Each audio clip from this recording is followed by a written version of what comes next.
श्रोता मित्र, जिन्होंने मुझे पढ़ाया है, सिखाया है, उन्होंने कहा है कि यदि आप अपने विषय को नहीं दोहराते तो आप पढ़ा नहीं सकते। सो मैंने सीखा कि दोहराना सिखाने का सारांश है।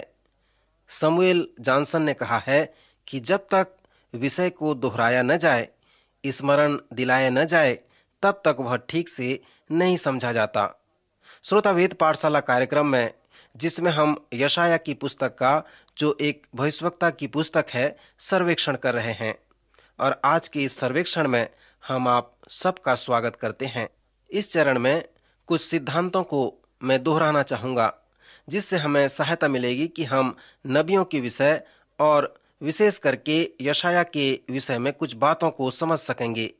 पुराने नियम में भी दो भाग हैं जो पुराने नियम के सार को प्रस्तुत करते हैं। इसके साथ साथ इसके लेखांश नए नियम पर भी आधारित हैं। सो पुराने नियम के ये दो भाग अर्थात व्यवस्था व नबी पुराने नियम के सार हैं।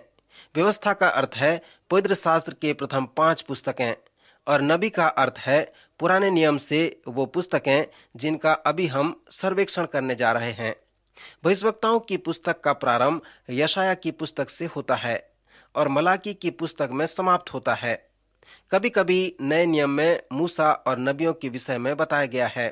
सो जब नए नियम में पुराने नियम के नबियों के विषय में बताया जाता है, तो इसका मतलब ये नहीं कि सभी नबी एलिया और एलीशा या मूसा या दाऊद की तरह जीवन बिताए हों, परंतु कुछ लोगों ने केवल पुस्तकें लिखी। सो जब नया नियम नबी के विषय में बातें करता है, तो इसका मतलब यह है कि वह साहित्य लिखने वाले नबी के विषय में बातें करता है। मैं सोचता हूं कि नए नियम में एक ऐसा संदर्भ है जहां पर पुराने नियम के साहित्य लिखने वाले नबी के महत्व और उसके उपयोगिता के विषय में बताया गया है। लूका रचित सुसमाचार के 16वें अध्याय में वर्णित उस विषय को जब हम पढ़ते हैं जहां पर धनवान व उस कंगाल लाजर के विषय में बताया गया है। जब धनी व्यक्ति ये वर्णन करता है कि वह अधोलोक में है और वो वहां पर कुछ नहीं कर सकता, तब वह प्रार्थना करता है और कहता है, हे पिता, मैं तुझसे विनती करता हूं कि तू लाजर को मेरे पिता के घर भेज, क्योंकि मेरे 5 भाई हैं। वह उनके सामने इन बातों की गवाही दे, ऐसा न हो कि वे भी इस पीड़ा की जगह में आएं। इब्राहिम ने उससे कहा, उनके पास तो मूसा और भविष्यवक्ताओं की पुस्तकें हैं, वे उनकी सुने। फिर उस धनवान व्यक्ति ने कहा, नहीं, हे पिता इब्राहिम, यदि कोई मरे हुओं में से उनके पास जाए तो वे मन फिराएंगे। उसने उससे कहा कि जब वे मूसा और भविष्यवक्ताओं की नहीं सुनते, तो यदि मरे हुओं में से कोई जी भी उठे तो भी उनकी नहीं मानेंगे। सो यहाँ पर पुराने नियम के नबी के विषय में वर्णन किया गया है। धनवान मनुष्य जो कहा गया कि यदि वे नबियों की नहीं सुनते, वो विश्वास करते, तो यदि वे मरे हुओं में से जी भी उठें तो भी उनकी नहीं मानेंगे। मित्र, आप यहाँ पर देखें कि पुराने नियम में प्रभु यीशु मसीह जिस बात पर जोर दिए हैं वो यह है कि भविष्यवक्ता अलौकिक हैं।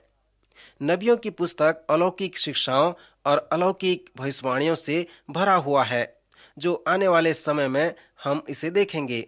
कभी कभी ये भविष्यवाणियां के पूरे होने के सैकड़ों वर्ष पहले दिए गए हैं। जिस प्रकार पुनरुत्थान एक अलौकिक विषय है, उसी प्रकार ये भी अलौकिक विषय हैं।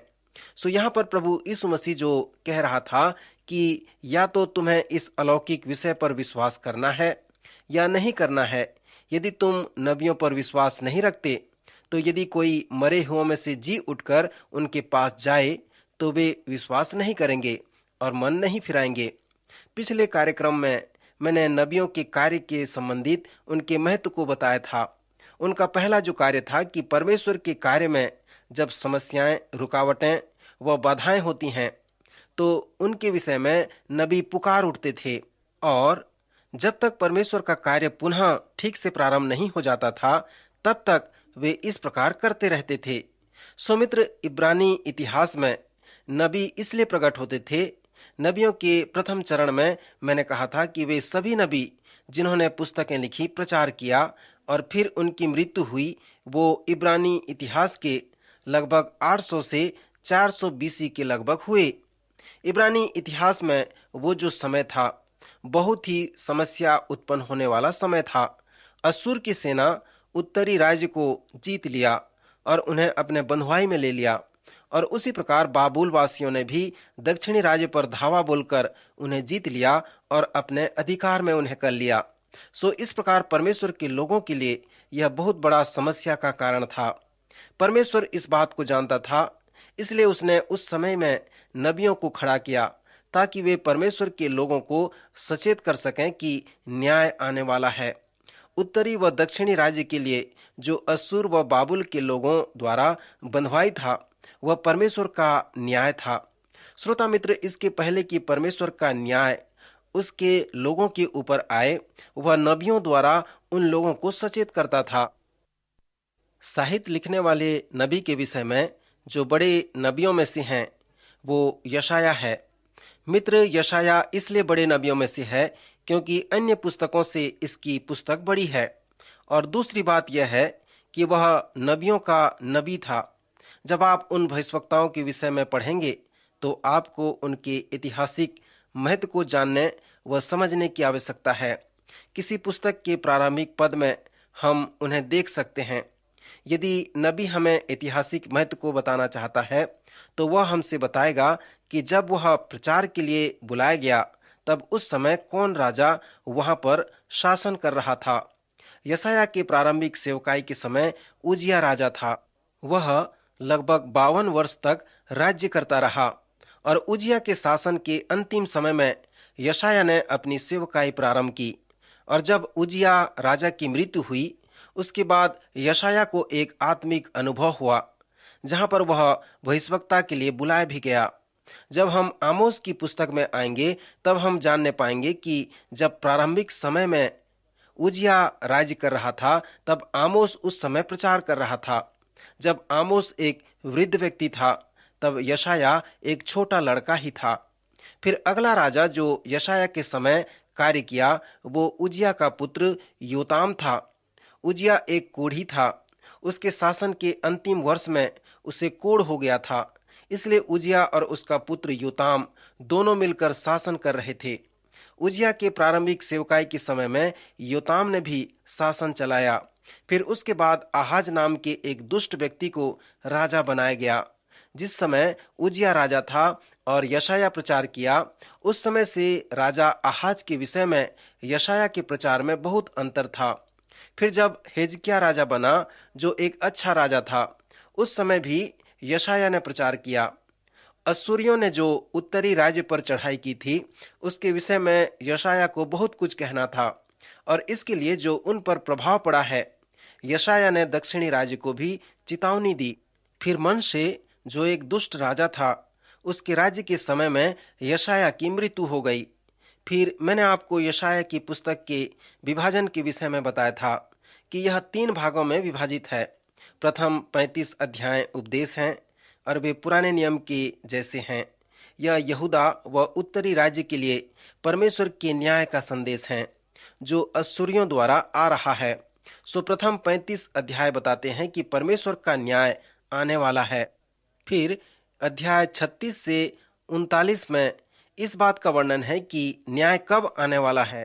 फिर अध्याय 40 से 66 अध्याय अनेक लोगों के लिए महत्वपूर्ण अध्याय है, और यह नए नियम के बराबर है। इसमें वचन इस प्रकार से प्रारंभ होता है कि मेरी प्रजा को शांति दो, शांति। यशाया प्रथम भाग एक आत्मिक शल्य क्रिया के जैसा है। फिर दूसरा भाग उस शल्य क्रिया का चंगा होने के बराबर है। फिर यशाया की पुस्तक का अगला भाग जो अध्याय 40 से 66 अध्याय तक है, वो इस पुस्तक का केंद्र है। फिर यह भाग भी छोटे 3 भागों में विभाजित है। अध्याय 40 से 48 अध्याय में कुस्रू महान के विषय में अद्भुत भविष्यवाणी की गई है। यशाया ने फारस के सम्राट का नाम 150 वर्ष पहले रख दिया था। यशाया ने उसे नाम से पुकारा और कहा कि वह परमेश्वर द्वारा नियुक्त किया गया है, जो दक्षिण राज्य को बाबुल की बंधुआई से वापस लाएगा। सो यह भविष्यवाणी बाद में पूरी होती है। फिर अध्याय 40 से 66 अध्याय में जो दूसरे भाग के ऊपर प्रकाश डाला गया है वो मसीह यीशु के क्रूस के विषय में है और तीसरा भाग प्रभु यीशु मसीह के प्रथम व द्वितीय आगमन के विषय में बताया गया है। सो मित्रवर, यशाया की पुस्तक का विभाजन इस प्रकार से हुआ है। हमारे पिछले चरण में मसीहा के जीवन के विषय में हमने भविष्यवाणी को देखा था, जहां पर लोगों के मध्य प्रभु यीशु मसीह की सेवकाई का वर्णन है। सो प्रभु यीशु मसीह अपनी सेवकाई घोषणा के साथ प्रारंभ करते हैं। वह अपने जन्म स्थान में गया और आराधनालय में जाकर यशाया की पुस्तक मांगा और उसमें से 61 अध्याय निकालकर उसे पढ़ने लगा, जहां पर यूं लिखा था कि प्रभु का आत्मा मुझ पर है, इसलिए कि उसने कंगालों को सुसमाचार सुनाने के लिए मेरा अभिषेक किया है और मुझे इसलिए भेजा है कि बंधुओं को छुटकारे का और अंधों को दृष्टि पाने का सुसमाचार प्रचार करूं और कुचले हुओं को छुड़ाऊं और प्रभु के प्रसन्न रहने के वर्ष का प्रचार करूं। सो प्रभु यीशु मसीह के आने के 700 वर्ष पहले यशाया ने मसीह के विषय में विस्तृत रूप से भविष्यवाणी कर दी थी।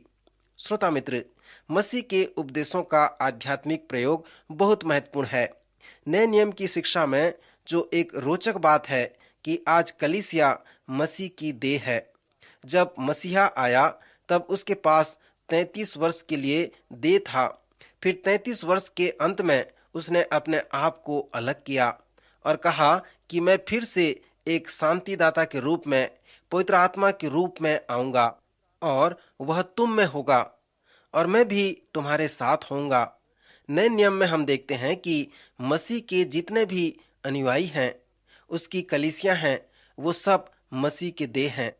हम उसके हाथ हैं, हम उसके पांव हैं और हम वो साधन हैं जिसके द्वारा वह अपने आप को अभिव्यक्त करता है। मित्र, प्रभु यीशु मसीह का जो दर्शन था, जो सेवकाई थी, वो अंधों को दृष्टि पाने का, बंधुओं को छुटकारे का और कुचले हुओं को छुटकारा दिलाने का था। पर आज वह हमारे द्वारा इस कार्य को करना चाहता है। हमारे हाथ पांव को अपने हाथ पांव जैसा उपयोग करना चाहता है। आज अपनी कलीसिया के द्वारा वह अपने कार्य को, अपने दर्शन को पूरा करना चाहता है, जिसका वर्णन हमें यशाया के 61वें अध्याय में मिलता है, जहां पर इस प्रकार लिखा है, प्रभु यहोवा का आत्मा मुझ पर है, क्योंकि यहोवा ने सुसमाचार सुनाने के लिए मेरा अभिषेक किया है और मुझे इसलिए भेजा है कि खेदित मन के लोगों को शांति दूं, कि बंधुओं के लिए स्वतंत्रता का और कैदियों के लिए छुटकारे का प्रचार करूं, कि यहोवा के प्रसन्न रहने के वर्ष का और हमारे परमेश्वर के पलटा लेने के दिन का प्रचार करूं, कि सब विलाप करने वाले लोगों को शांति दूं और सियोन के विलाप करने वालों के सिर पर की राख दूर करके सुंदर पगड़ी बांध दूं, कि उनका विलाप दूर करके हर्ष का तेल लगाऊं और उनकी उदासी हटाकर यश का ओढ़ना ओढ़ाऊं, जिससे वे धर्म के बांज वृक्ष और यहोवा के लगाए हुए कहलाएं और जिससे उसकी महिमा प्रकट हो। श्रोता मित्र, विशेष करके हम उसके प्रयोग के विषय में विचार कर रहे थे और ये प्रश्न पूछ रहे थे कि यह क्या कहता है, इसका क्या अर्थ है और विशेष करके मेरे जीवन के लिए इसका क्या तात्पर्य है। सो पहला प्रयोग इस प्रकार से है कि यदि आप आत्मिक रूप से अंधे हैं, उलझनों में पड़े हुए हैं, यदि आप अपने दाहिने तरफ से बाएं तरफ को नहीं जान रहे हैं, तब मसीह की सेवकाई आपको मार्गदर्शन करता है। उसका उपदेश हमें बताता है कि उसका कार्य आपके आवश्यकताओं की पूर्ति कर सकता है और आपके आत्मिक आंख को खोल सकता है। यदि आप इस प्रकार के व्यक्ति हैं जो बंधे हुए हैं, स्वतंत्र नहीं हैं, जो चाहते हैं वो नहीं कर पा रहे हैं, किसी प्रकार की बुरी लत में फंसे हुए हैं, अभिलाषाओं में पड़े हैं, तो स्मरण रखें कि मसीह की सेवकाई आपको निर्देशित कर रहा है। वह इसी प्रकार के लोगों के लिए आया था। वह आपको स्वतंत्र देखना चाहता है। यदि आप खेदित हैं, टूटे व पीसे हुए हैं, सो स्मरण रखें कि आपके जैसे लोगों के लिए प्रभु यीशु मसीह आया है। वह चाहता है कि आप चंगाई प्राप्त करें, आप शुद्ध हो जाएं। सो मित्र, मसीह के उपदेश के विषय में यह पहला प्रयोग है जिसे यशाया ने भविष्यवाणी की थी। दूसरा प्रयोग वो है जिसे हमने पहले बताया था, जब आप दिन प्रतिदिन लोगों से मिलते हैं तो आप इस बात को देखें कि क्या वे आत्मिक अंधे हैं, क्या वे बंधे हुए हैं, क्या वे टूटे व पीसे हुए हैं, क्या वे खेदित हैं, क्या वे उलझनों में पड़े हुए हैं, क्या वे स्वतंत्र नहीं हैं। तो स्मरण रखें कि आपके द्वारा प्रभु यीशु मसीह उनके पास जाना चाहता है। उनकी आवश्यकताओं की पूर्ति वो करना चाहता है। वह आपके हाथ पांव का उपयोग करना चाहता है। वह आपके दान वरदान व जीवन को उपयोग कर उन अंधे लोगों के पास, उन बंधे हुए लोगों के पास, उन टूटे हुए लोगों के पास जाना चाहता है। मित्र, मुझे नहीं मालूम कि आप प्रभु यीशु मसीह के तरह के विषय में कितना अधिक जानकारी रखते हैं। पवित्र शास्त्र के मूल भाषा में वचन बताता है कि जब उसने भीड़ को देखा तो उसको लोगों पर तरस आया। किस बात ने उसे तरस से भर दिया? यह लोगों का अंधापन था। यह उस तरह का था कि वे इस प्रकार की भीड़ें हैं जिनका कोई रखवाला न हो। वे व्याकुल व भटके हुए लोगों के समान थे। आप थोड़ा विचार करें कि बंधुआई के विषय में उसने कितना प्रचार किया और चंगाई के विषय में उसने कितनी सेवकाई की। उसका 1/3 सेवकाई चंगाई पर था, क्योंकि उसने उन सभी लोगों को चंगा किया। क्यों उसने उन सभी लोगों को चंगा किया? एक ही उत्तर है, क्योंकि वह उनसे प्रेम रखता था, उन पर तरस खाता था और इसलिए वह उन टूटे हुए लोगों को चंगाई प्रदान करता था। श्रोता, इस संसार में 2 प्रकार के लोग हैं। कुछ लोग हैं जो स्वतंत्र नहीं हैं, कुछ बोतल में बंधे हुए हैं, कुछ लोग बुरी आदतों से बंधे हुए हैं, कुछ लोग अभिलाषा से बंधे हुए हैं, वे अपने कार्य में बंधे हुए हैं और वे सब प्रकार की ऐसी बातों में बंधे हुए हैं। वे स्वतंत्र नहीं हैं। पर जो दूसरे प्रकार के लोग हैं वे स्वतंत्र हैं, और केवल वे ही लोग स्वतंत्र पाए हुए हैं जिन्हें परमेश्वर ने उन्हें छुड़ाया है। और प्रायः वो स्वतंत्र लोग विश्वासी लोग हैं, प्रभु यीशु मसीह के चेले हैं। वे सत्य को जानते हैं, क्योंकि उसी सत्य ने उन्हें स्वतंत्र किया है। जब प्रभु यीशु मसीह संसार में आएगा तो वह किसी को भी उस बंधन में देखकर आगे नहीं चलेगा। वह लोगों को स्वतंत्र करने के लिए कुछ भी करेगा। सो इस प्रकार हम देखते हैं कि जो लोग बंधन में थे, प्रभु उनके लिए तरस से भर जाते हैं। जीवन बड़ा कठिन है। जीवन में आंधियां सबके पास आते हैं। प्रभु यीशु ने अपनी बड़ी शिक्षा में हमसे कहा है कि जीवन उस 2 घर के समान है जो आमने सामने खड़े हैं। दोनों घरों में आंधियां और बाढ़ आ रही हैं। एक घर तो खड़ा है, परंतु दूसरा गिर पड़ा है। परंतु दोनों घर में जो अंतर है कि एक की नींव तो मजबूत है, परंतु दूसरा कमजोर है। और इसका प्रतीक यह है कि वह व्यक्ति जिसने प्रभु यीशु की शिक्षा को सुनकर उसे माना है, उसे अपने जीवन में लागू किया है, परंतु वह व्यक्ति जिसके जीवन में नींव मजबूत नहीं है या उसका घर बिना नींव का बना है, उसने मसीह के वचन को सुना तो है, परंतु उसने उसे अपने जीवन में लागू नहीं किया है, उस शिक्षा को माना नहीं है। श्रोता मित्र, इस उदाहरण में प्रभु यीशु मसीह अनेक शिक्षा को सिखा रहे हैं कि जीवन बड़ा कठिन है। दोनों घरों में आंधी और बाढ़ की टक्करें लग रही हैं। प्रत्येक के पास आंधियां हैं। जीवन में संघर्ष है। इसका सामना सबको करना पड़ता है। सो कई लोग हैं जिनके हृदय टूटे हुए हैं। कई लोग खेदित हैं, परंतु प्रभु यीशु मसीह की सेवकाई उन्हें मार्गदर्शन कर रही है। मित्र, स्मरण रखें कि जब इस संसार के लोग आपके पास आते हैं तो मसीह आपके द्वारा इन लोगों तक पहुंचना चाहता है। मसीहा के प्रचार के विषय में जो अगला यशाया का प्रचार है वो प्रभु यीशु मसीह की मृत्यु है। यशाया की पुस्तक में प्रभु यीशु मसीह की मृत्यु के विषय में जो बड़ा अध्याय है वो 53वां अध्याय है। इस सुंदर अध्याय को यशाया एक प्रश्न के साथ प्रारंभ करता है। वो कहता है, जो समाचार हमें दिया गया उसका किसने विश्वास किया और यहोवा का मुझबल किस पर प्रकट हुआ। श्रोता मित्र, स्मरण करें कि जब यशाया को महान आदेश मिला कि वह उन्हें प्रचार करे जो विश्वास नहीं करेंगे, जब परमेश्वर ने उसे ऐसा करने को कहा, तब यशाया ने साधारण रूप से पूछा, हे प्रभु, कब तक? यशाया इस बात को जानता था कि जब परमेश्वर का वचन प्रचार किया जाएगा और जब तक पवित्र आत्मा परमेश्वर के वचन के अर्थ को प्रकट नहीं करेगा, तब तक वे इसे नहीं समझ पाएंगे।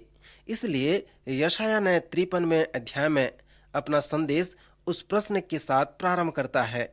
यशायाह के प्रश्न पूछने का अर्थ यह था कि कौन सचमुच में प्रभु यीशु मसीह के मृत्यु को समझ सकेगा। मित्र, यह अध्याय हमें मसीह के मृत्यु के अर्थ के विषय में बताता है।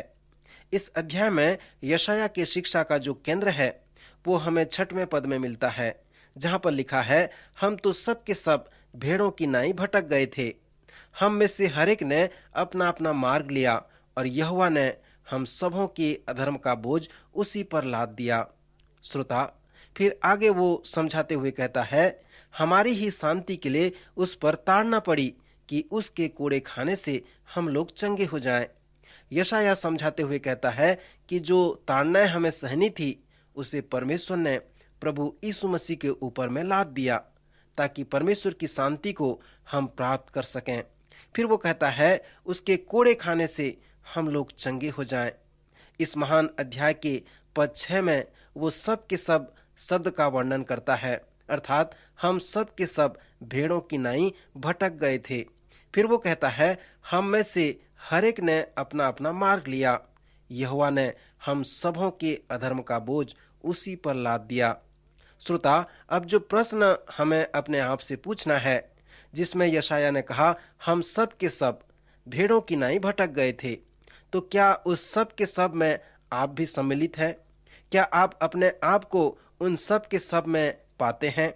जब हम भजन 23 का सर्वेक्षण कर रहे थे, तब मैंने आपसे इस विषय पर विचार करने को कहा था कि यहोवा मेरा चरवाहा है, वह मुझे हरी हरी चराइयों में ले चलता है, अर्थात यहोवा चरवाहा है और मैं एक भेड़ हूँ।